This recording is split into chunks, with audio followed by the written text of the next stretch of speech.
Saz dağlarımın boynunda Türk adı axar damarlarda gürür bizdə. Ruhumuz, mənliyimiz heç vaxt əzilməz. Taxtdan gələnizdə silinmir, durur bizdə.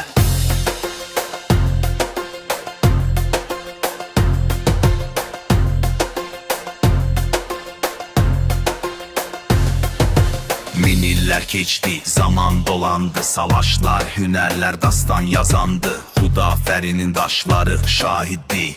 Vurulan qılınc axkın səsidir. Səfəvi, Qaraqoyunlu, Oğuzeli, tarixə haqq olunmuş igidəli. Bozqurdun sədası göyə yüksələr. Bu yol əbədidir, ruhu bəslər. Fırtınalar gəldi, yollar daraldı. Həqiqət bizdədir, köklərdən boyaldı. Nə qər, nə şər, nə pul, nə də zər. Bu xalqın ruhunu sındırma xədər. Qafqazın zirvəsi bizə dayaqdır. Millətin ruhu həmişə oyaqdır. Dövlətimiz, dilimiz, varlığımız yaşayacaq əbədi, ucalaca adımız. Qılıncımız söz oldu, fikir qalxdı. Zamanın hökmü yenə bizə baxdı.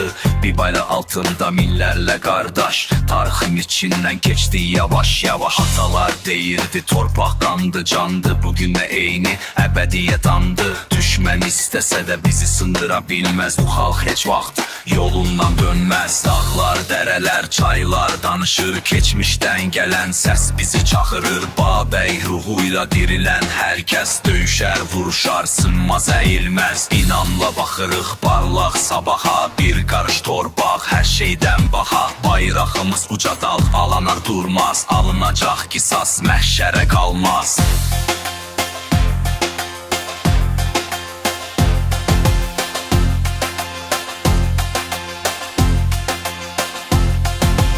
Əsr dəyişsə də tarix qalar. Türkün gücü daim var olar. Nə qədər yaşasaq nəsillər bilər. Bu torpaq bizimlə daim dirilər.